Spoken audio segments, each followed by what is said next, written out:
주님의 절기에는 모두 4번의 주일이 있습니다.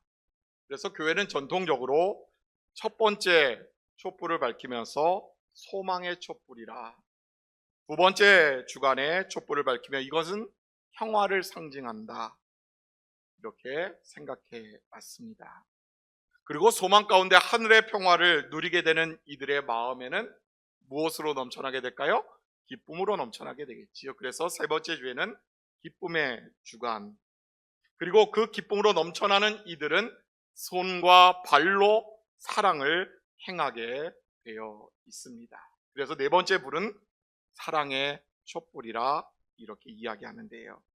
복된 주일, 이제 평화의 촛불을 밝히며 우리 가운데 평화의 왕으로 오실 주님 예수 그리스도로 인하여 이 땅 가운데서도 하늘 평화를 누리며 살아가시는 우리 신복의 모든 성도들 되시기를 주님의 이름으로 축복합니다.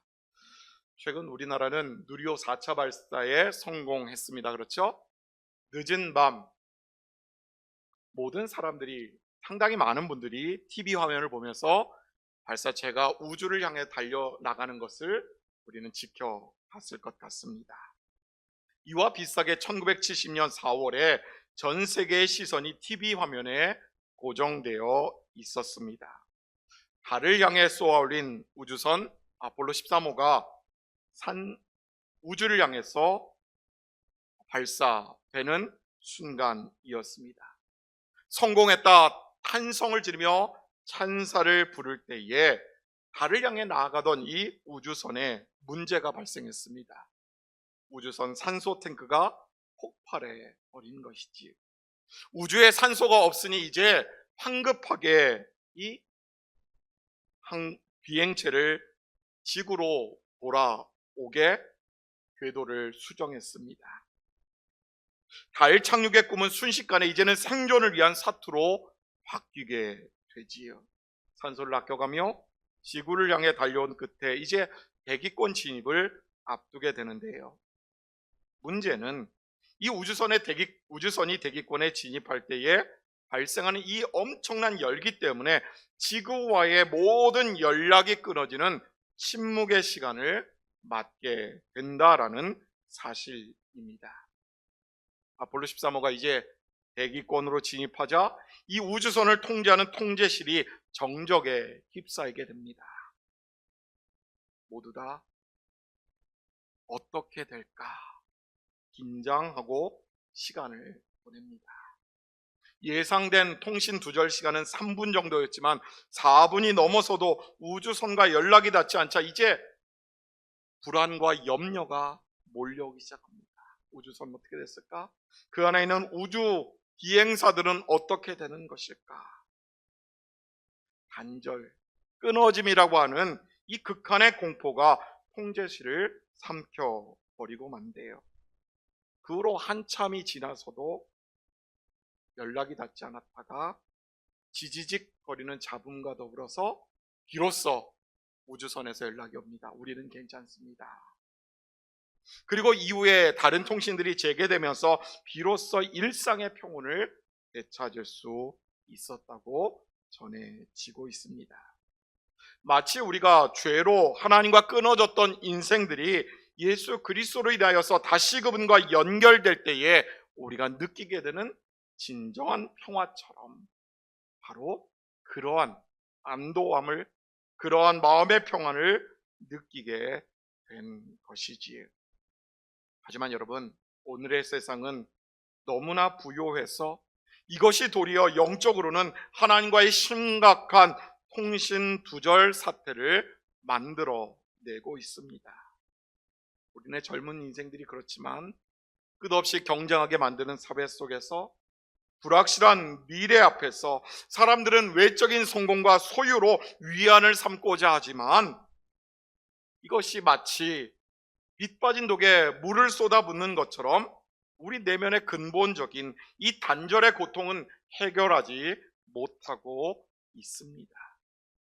죄로 인해 하나님과 끊어진 인류가 이제 평화의 왕으로 오실 메시아 우리 구주 예수 그리스도를 간절히 찾고 갈구하며 그분만을 바라보고자 애쓰는 이유가 바로 여기에 있겠지요. 그런데 여러분, 오늘 본문의 배경이 되는 로마 교회, 그리고 그곳의 성도들에게도 이러한 간절함이 있었습니다. 당시 로마는 강한 무기, 군대를 통해서 팍스 로마나를 이루어내고 있었습니다. 평화의 로마라고 하는 이 명제 안에서 성도들은 강압적인 황제 숭배와 박해로 인해서 신음하면서 이렇게 하나님을 향해 저들의 마음을 토해내고 있었습니다. 하나님, 정말 살아계신 것 맞습니까? 하나님이 믿는 이들과 함께 하신다고 말씀하셨는데 정말 우리들과 함께 하시는 것이 맞습니까? 아니, 그렇게 말씀하시던 하나님의 평화는 우리가 언제 비로소 누릴 수 있는 것입니까? 이렇게 탄식하며 묻고 또 물었던 것이 바로 오늘 본문의 배경입니다. 그런데 바로 그 순간에 바울은 가장 확실한 평화의 메시지자 복음을 전해주고 있습니다. 그것이 무엇이냐? 로마의 무력이나 세상의 안정, 세상의 소유가 아니라 오직 예수 그리스도를 통해서 끊어졌던 하나님과의 관계가 회복될 것이라고 하는 것, 그리고 이것이 믿는 이들에게 참된 평화 그 자체라고 하는 진리를 일깨워주고 있는 것이지. 오늘 우리들의 삶도 이와 똑같지 않나 생각해 보게 되는데요. 그러면 여러분, 혼란스러운 세상을 살아가는 우리가 몸을 이 땅에 딛고 있으면서 우리가 이 땅에서 어떻게 하나님 나라 하늘의 평화를 누리며 살아갈 수 있는 것일까요? 우리에게 주어진 하늘의 평화를 부여잡고 흔들리지 아니하며 요동치지 않는 삶을 살아가는 비결은 도대체 무엇일까요? 오늘 바울이 전하는 본문의 말씀을 통해서 함께 예배하는 우리들 모두가 혼란한 세상 속에서도 하늘로부터 임하는 참된 평화의 은혜를 누리시는 여러분 모두가 되기를 간절히 소망합니다. 그리고 그 평화 속에서 우리에게 주시는 하나님의 음성 가운데 귀 기울이며 이 대림절의 절기를 더욱더 주님 앞으로 나아갈 수 있는 여러분 모두가 되시기를 간절히 축복합니다. 그러면 여러분, 우리가 하늘의 평화를 어떻게 누리며 살아갈 수 있을까? 따라해볼까요? 화평을 누려야 합니다. 누구와 화평을 누려야 될까요? 하나님과 화평을 누려야 됩니다. 그 앞에 제가 수식어를 하나 덧붙였습니다. 가장 먼저 하나님과 화평을 누려야 합니다. 바울은 인간이 누리는 모든 평화의 근원이 바로 하나님의 화평이라고 오늘 선포하고 있는데요. 본문 1절 말씀 함께 읽습니다. 그러므로 우리가 믿음으로 의롭다 하심을 받았으니 우리 주 예수 그리스도로 말미암아 하나님과 화평을 누리자. 아멘. 여러분, 이 화평이 무엇에 근거하느냐? 그것은 우리를 죄 가운데서 구원하시고자 이 땅에 오신 구세주 예수 그리스도, 그분의 십자가 대속의 은혜, 그것을 믿는 이들, 그것을 입술로 고백하는 이들 모두가 의롭다 하심을 받았다고 하는 이 칭의로부터 비롯되는 것입니다. 우리가 연약하지요? 우리가 부족합니다. 자격이 없습니다. 그런데도 불구하고 이 칭의는 우리에게 믿음으로 고백하는 이들, 예수 그리스도가 나의 구세주 되십니다. 그분이 나 위하여 십자가이셨습니다. 그 십자가로 인하여 나는 자유함을 얻었습니다. 이것을 고백하는 이들 누구에게나 자격이나 학력이나 그 어떤 조건도 필요 없고, 이것을 고백하는 이들 모두에게 주어지는 하나님의 은혜라 이렇게 성경은 가르쳐주고 있습니다. 그리고 이러한 이들 모두가 하나님과의 화평을 누릴 자격이 있다라고 이야기하고 있지요. 그런 의미에서 이 하나님과의 화평은 우리가 북한과 휴전협정을 통해서 평화를 이어가는 것과는 차원이 다릅니다. 특별히 바울은 이 화평을 설명하면서 헬라어 에이레네라고 하는 단어를 쓰는데요. 겉으로만 평화로운 것처럼 보이는 상태를 넘어서 완전한 관계의 회복, 이것을 뜻하는 여호와 샬롬의 개념까지도 이 에이레네라고 하는 단어 안에 포함되어 있습니다. 이것이 무슨 의미냐? 우리가 얻은 화평은 죄로 인해 끊어졌던 하나님과의 관계가 완전히 복원되었음을 의미하는 것이지. 뿐만 아니라 이제 그러다 보니 심판의 하나님이 아니라 한없는 사랑으로 품어주시는 아버지 하나님, 사랑의 하나님으로 그분을 대할 수 있고 그분 앞으로 나아갈 수 있음을 일깨워주고 있는 내용입니다. 무엇보다 우리가 심판의 두려움에서 벗어나서 참된 해방을 경험하게 된다는 것이 이 안에 담겨져 있다는 것입니다. 중요한 것은 이 화평이, 이 평화가 값없이 주어진 것이 아니라 지극히 큰 대가를 치른 결과라는 사실입니다.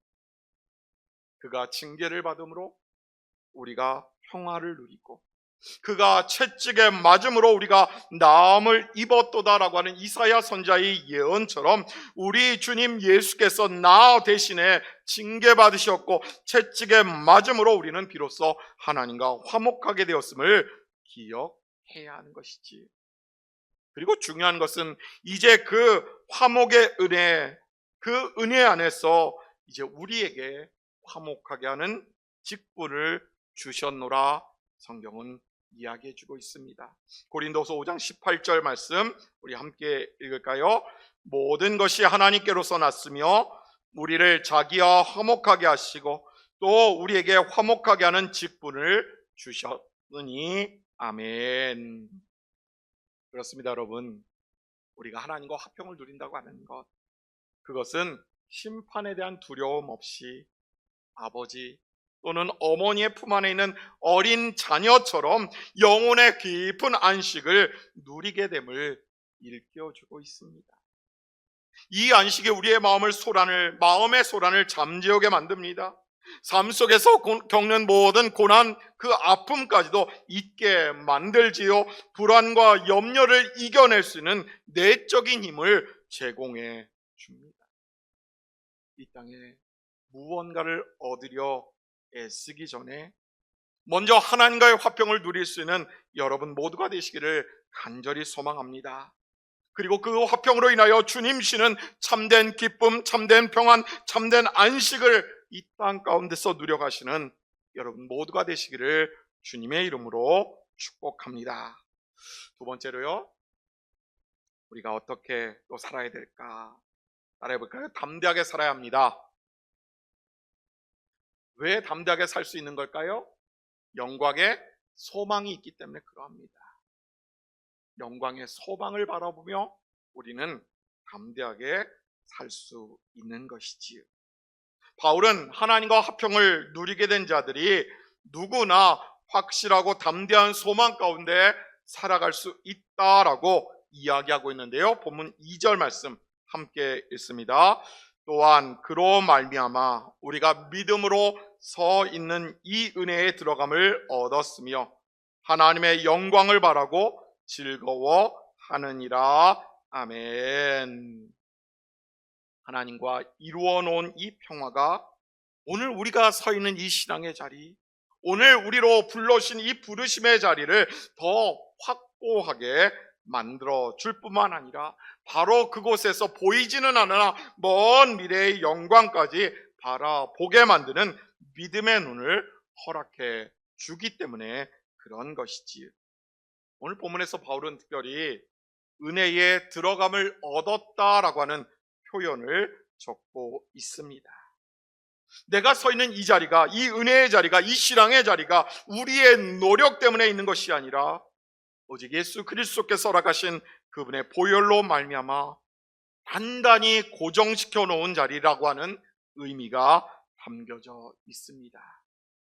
예수님을 십자가에 못 박았던 그 못들, 그것으로 인하여 몸이 지탱할 수 있었던 것처럼 오늘 우리의 믿음이 잠시 흔들리고 잠깐 멈칫할 수는 있으나 우리가 서 있는 그 신앙의 자리가, 하나님의 은혜의 자리가 변함이 없다라는 것이지요.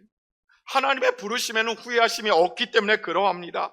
마치 왕궁의 특별한 손님을 초청해서 가장 안전하고 영광스러운 자리에 앉혀놓는 것처럼 우리가 제 아무리 요동치는 세상 속에 몸담고 있을지라도 바로 우리가 가장 안전하고 영광스러운 자리에 초청받아 앉아있기에 궁 밖에서 이루어지는 다양한 일들, 소란 가운데서 우리는 요동치지 않을 수 있음을 이야기하고 있는 것이지요. 그렇습니다. 우리 주님께서요, 십자가의 은혜로 우리를 이 확고한 은혜의 자리에 세워주셨습니다. 믿으시나요? 그리고 잘 박힌 못처럼 우리의 삶이 흔들리지 아니하도록 우리의 삶을 주관해 나가시겠다라고 약속해 주셨습니다. 그러니 못 박힌 그 자리에서 우리는 그저 하나님의 영광을 바라보며 기쁨과 담대함을 누리면 이것이 바로 우리의 믿는 이의 도리가 되는 것이에요. 그리고 바울은요, 그저 이것을 바란다라고 표현하지 않습니다. 이것을 즐거워한다라고 적고 있습니다. 막연한 기대 가운데 우연히 일어난 것이 아니라 이미 구원의 확신을 주셨고 이 모든 것들이 이루어질 영광, 이것을 믿었기에, 확신했기에 가능했던 고백인 것이지요. 바로 오늘 우리들 모두가 이 영적인 확신 가운데 거해야 함을 바로 일깨워주고 있는 것입니다. 영국의 작가 C.S. 루이스는 이렇게 말합니다. 우리 인생은 돛담배와 같아서 하나님은 바람을 불어넣으시되 우리가 돛의 방향을 정해야 한다. 돛이 더 셀까요? 바람이 더 셀까요? 큰 바람의 영향을 받는 배는 그 흐름대로 가게 되어 있습니다. 우리의 삶이 잠시 잠깐 미세 조정을 통하여서 흔들릴 수는 있으나 이미 하나님께서 바람을 불어 넣으심으로 인하여 우리의 삶을 이끌어가고 계신다라는 것이지요.